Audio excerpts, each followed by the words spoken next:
Bonjour, bonjour, bonjour.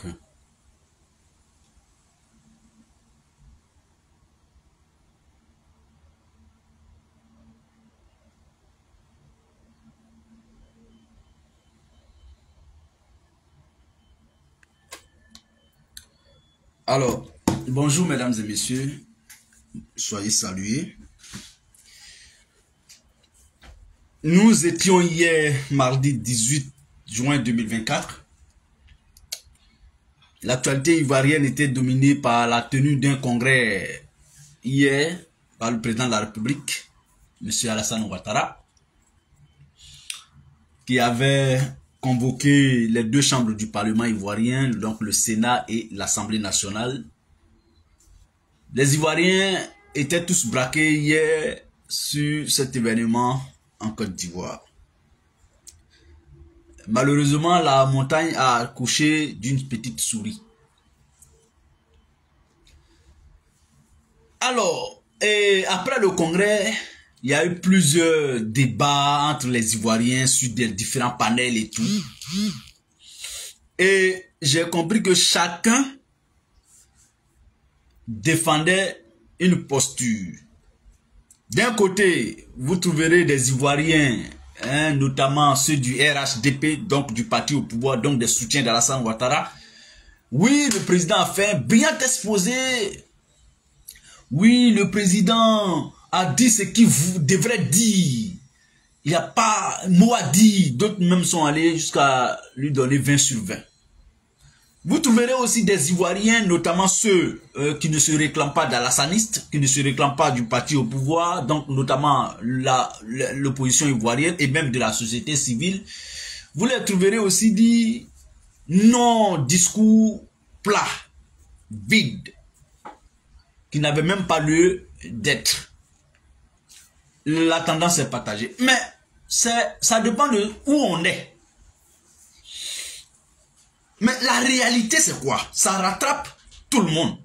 Quand je dis la réalité rattrape tout le monde, ceux qui estiment que c'est un discours vide, Alassane a fini par lâcher quelque chose qui a donné un sens à leur position. Maintenant, ceux qui disent que oh non, le président, non, c'est le las, ils n'ont pas pu apporter un seul élément. Moi, je vais vous dire, j'étais sur un panel hier d'un jeune Ivoirien.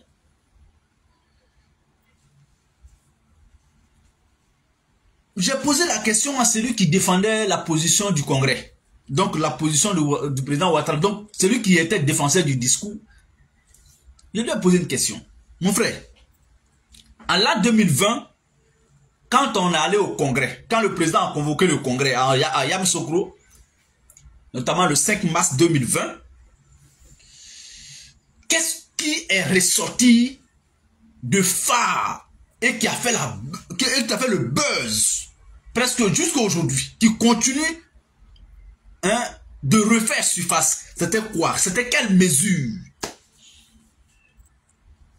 Il dit oui, c'était l'annonce de son retrait pour ne pas être candidat en 2020.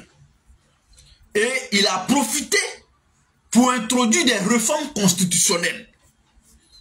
Il dit bon, ça fait deux choses, deux éléments.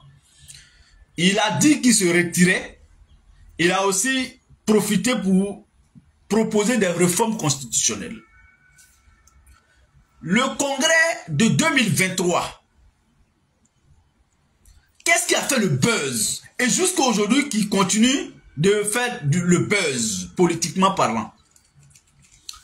Il dit, c'est quand il a annoncé que il va distribuer 1 milliard aux jeunes de Côte d'Ivoire par jour. Bon, quand je dis distribuer, c'est pas pour dire, bon, mettez-vous en rang, tiens 5 000, 10 000, 20 000, 30 000. Non, c'est pas ce qu'il a dit. Mais qu'il allait travailler à ce que les jeunes de Côte d'Ivoire ressentent un investissement de 1 milliard par jour sur eux. Donc, ce qui nous faisait 365 milliards par an. Et jusqu'à aujourd'hui, les Ivoiriens continuent de travailler, de parler de ça. Maintenant, est-ce que tu peux me sortir un élément du discours du président hier qui a impacté, ou bien qui peut impacter dès le lendemain, c'est-à-dire dès aujourd'hui là? Est-ce que le président a fait une annonce ou bien il s'est prononcé sur quelque chose de concret qui peut aujourd'hui, à partir d'aujourd'hui 19, dès le lendemain du congrès, qui peut avoir un impact direct sur la vie des Ivoiriens? Il n'a pas pu le dire. Et pourtant, c'est aussi ça l'objectif du congrès. Le discours que le président a tenu hier, mais lui-même, il était fatigué. J'ai écouté un député de l'opposition qui a dit que c'est du copier-coller de tous les ramassis de ses ministres. Mais il n'y a rien que ça. Je félicite lui là, j'ai écouté lui là, il a dit ça, ici, il ne dit pas ça, Fantagbe ne sera pas heureuse. Bon, voilà. Bon, vraiment, ça, pour moi, c'était le deuxième bonjour 2024. Sauf qu'il était le seul animateur. Contrairement aux autres bonjours, il y a plusieurs artistes qui passent, artistes comédiens bien sûr. Mais lui, c'est lui seul qui a animé l'émission Bonjour 2024, édition 2. Hier là, c'était de la comédie. Alassane, il n'a pas été sérieux devant les Ivoiriens hier. C'est pourquoi matin avant de sortir, je vous ai dit que celui qui s'attend à grandes choses restera sur sa faim. Est-ce que je n'ai pas dit ça hier? Bonjour ceux qui sont déjà connectés. Amadou Keïta, Lamine Samassi, Yeraba hier. Là au moins toi, monsieur Yeraba, je te reconnais que hier tu étais avec moi ici. Je me suis exprimé matin avant de sortir sur le congrès. Et j'ai émis des réserves pour dire, quand tu parles beaucoup, tu vas parler 2 fois. Donc, je ne veux jamais vous dire, voilà, j'espère qu'il va dire ça, il va pas dire ça. J'ai dit ça dans mon direct hier matin. Mais après le congrès, on va s'exprimer. Mais Alassane Ouattara, hier, s'est amusé avec notre intelligence. Il ne nous a pas pris au sérieux. Je vais vous dire, un bon président de la République, je prends le seul fait du drame que Abidjan a connu ces derniers jours à cause des pluies diluviennes. Monsieur Ouattara était à l'étranger. Il ne s'est même pas inquiété. Il a fait son séminaire ou bien son séjour tranquille. Il est rentré en joie. Vous l'avez vu hier. Il a exprimé cette joie. La vie des Ivoiriens, bon, pour lui, c'est... Bon, on passe à autre chose maintenant. Un président de la République pourrait mettre fin à son séjour par rapport à ce qui s'est passé à Abidjan tout récemment. Alassane ne le fera jamais. C'est ça un président de la République. C'est ça, celui qui a prêté serment pour garantir la stabilité, la vie de ses concitoyens. Le président Ouattara, s'il venait dire hier par exemple, je dis bien par exemple, il dit, quand il s'agit de parler de la vie chère, il dit, j'entends, je sais que oui, on parle, la vie est chère, mais on verra. Mais attends.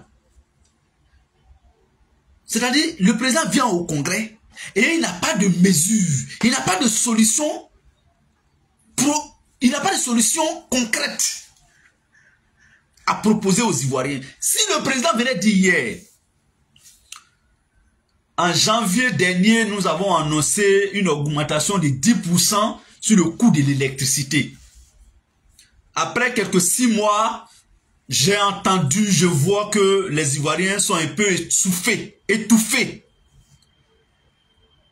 J'annonce une baisse de 10%, de 15%, de 20%, même de 5%. Voici des mesures qu'on attendait hier au congrès. Sinon, ce qu'il a fait hier, là, il pouvait s'asseoir chez lui à la maison et puis allumer la télévision et puis on écoute. Un congrès est par essence un événement national où tous les Ivoiriens doivent s'asseoir, tout arrêter au moment du discours du président, ou bien de l'adresse du président à la nation, pour écouter, pour dire Ce qu'il doit dire là, dès qu'il finit, dès que je coupe ma télévision, je dois ressentir ça sur ma vie, sur mon quotidien tout de suite. C'est ça le sens d'un congrès. Sinon, il n'y a pas de date constitutionnelle pour la tenue d'un congrès. Je peux me tromper, mais ceux qui sont ici, bon, vous pouvez me dire, hein, dans l'année là, on dit le président peut, s'il le veut, convoquer le congrès. Ça veut dire que ce n'est même pas une obligation constitutionnelle pour que le congrès soit annuel. Je ne crois pas.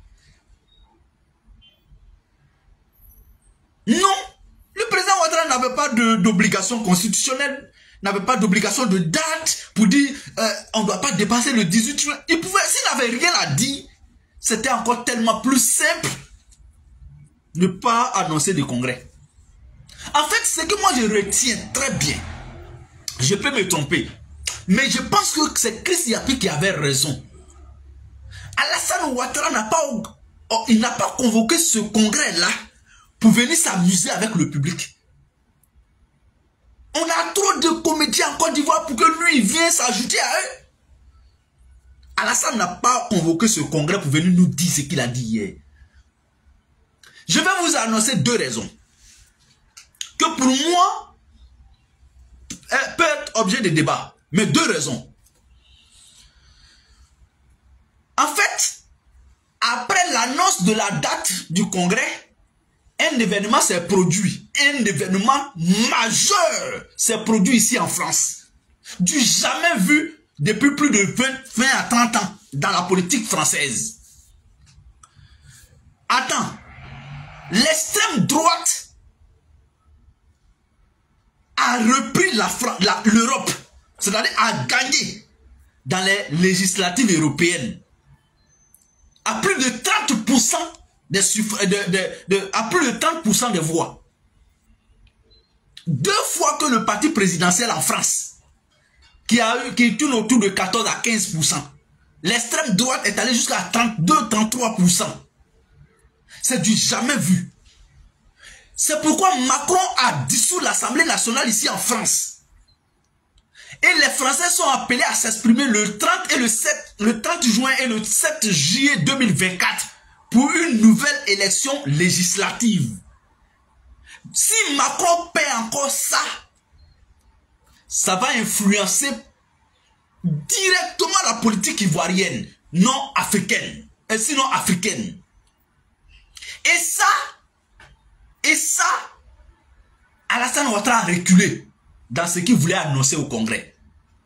Et ça, c'est un élément fort qui a contraint Alassane de venir s'amuser avec le public hier, de ne pas être sérieux hier, de ne pas dire ce que Chris Yapi avait annoncé.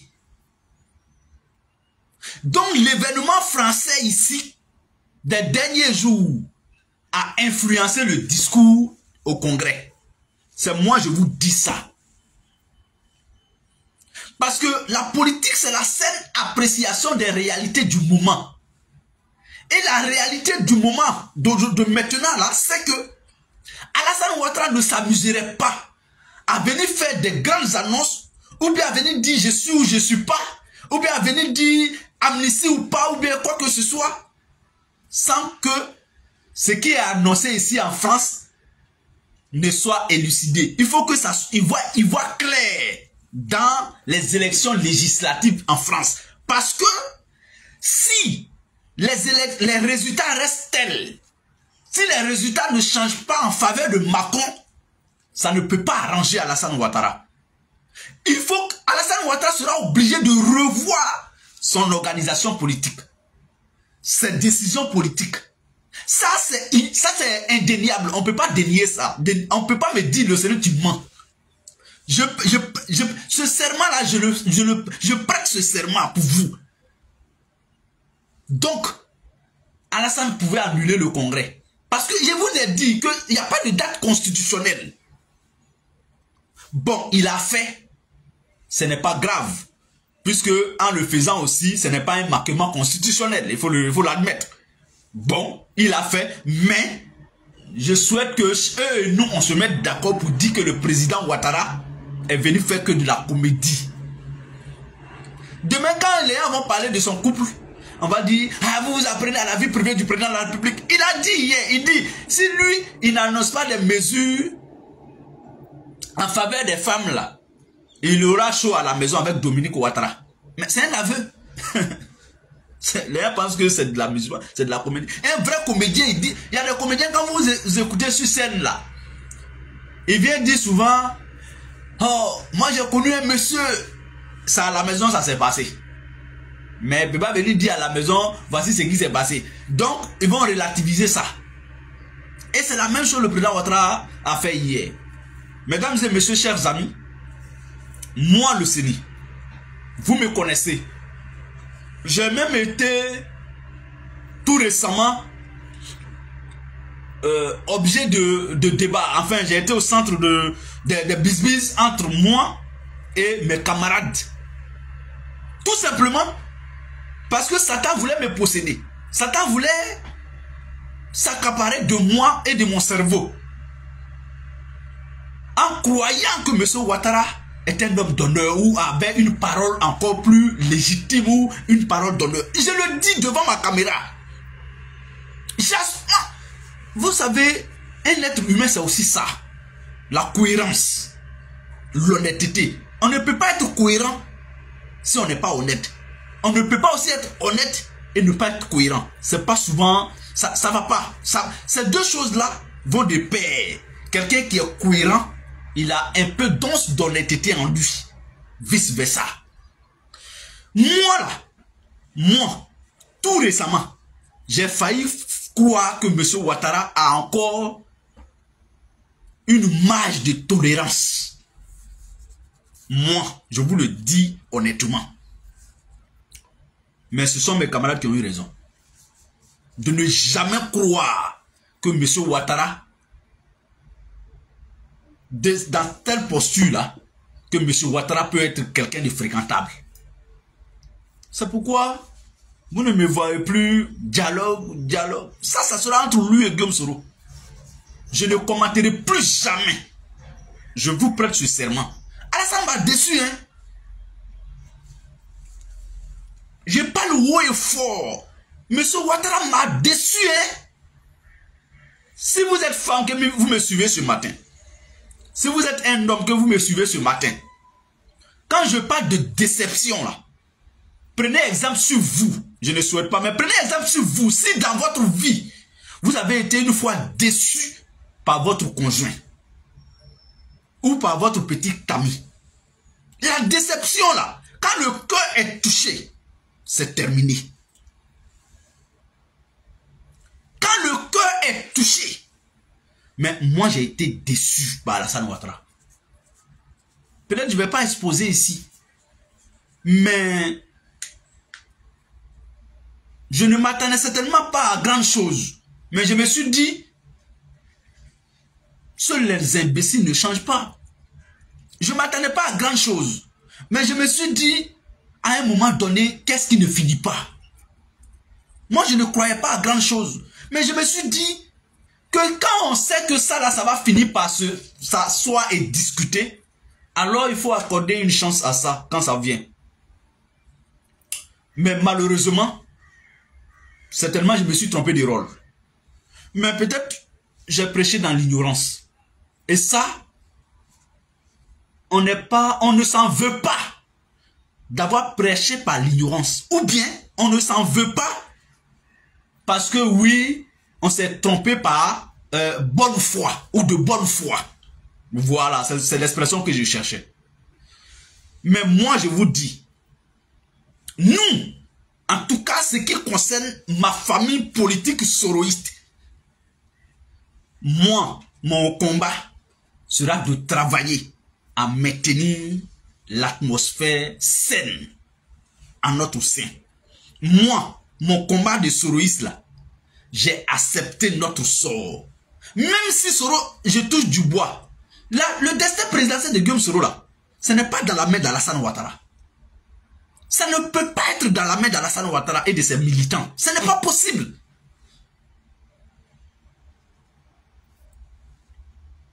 Quand Alassane Ouattara ne sera plus président là, Dieu décidera si Guillaume Soro rentrera ou pas.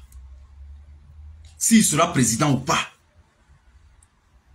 On ne fera plus jamais la cour Alassane. Vous avez vu? Bon, je vais pas, c'était pas l'objet, mais c'était pour vous démontrer combien de fois je ne m'attendais pas à grand chose d'Alassane Ouattara.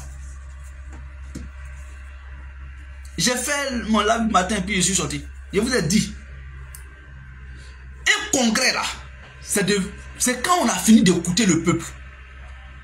C'est quand on a fini de voir le peuple, d'entendre les cris du peuple, qu'on convoque un congrès. Pour venir nous égrener un bilan, nous faire un bilan. Un bilan, c'est ce qu'on a fait de bon. Et c'est ce qu'on n'a pas pu faire de bon.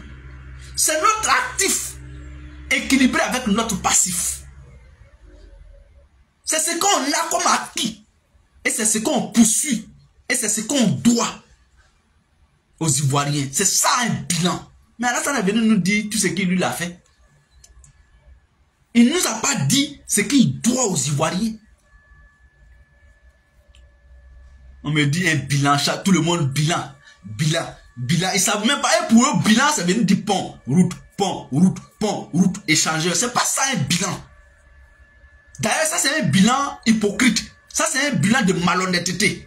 Parce qu'il y a un bilan. Pourquoi Abidjan est inondé aujourd'hui? Du jamais vu. Pourquoi les immeubles se coulent? Du jamais vu. Il n'a jamais annoncé une mesure dans le domaine de la construction pour dire, bon, dès aujourd'hui, les ministères en charge de la construction au pays ici là seront renforcés de sorte que on ne peut plus se permettre de construire un immeuble sur n'importe quel terrain, ou bien il faut contrôler maintenant les matières de construction et tout ça. Il n'y a rien. Monsieur Ouattara n'était pas préparé pour hier. C'est une déception ce discours. Ce discours, à la limite, c'est de la foutaise vis-à-vis du peuple de Côte d'Ivoire. C'est pas ça le sens d'un congrès. Un congrès, le président Ouattara ne vient pas s'amuser devant les Ivoiriens pour les insulter dans un congrès. Il peut faire ça à d'autres occasions. La fête du 1er mai au palais présidentiel. Les gens sont allés... salutation de nouvel an, voilà, cérémonie de présentation de vœux au président de la République. Il y a tous ces tribunes là que le président peut prendre pour s'amuser, pour rigoler, pour taquiner. Ce n'est pas le congrès. En fait, les gens ne savent pas ce que c'est que le congrès. C'est pourquoi ils viendront vous dire que M. Ouattara a bien fait son discours. Allez, portez-vous bien, mesdames et messieurs. Bonne journée et à très bientôt. Au revoir.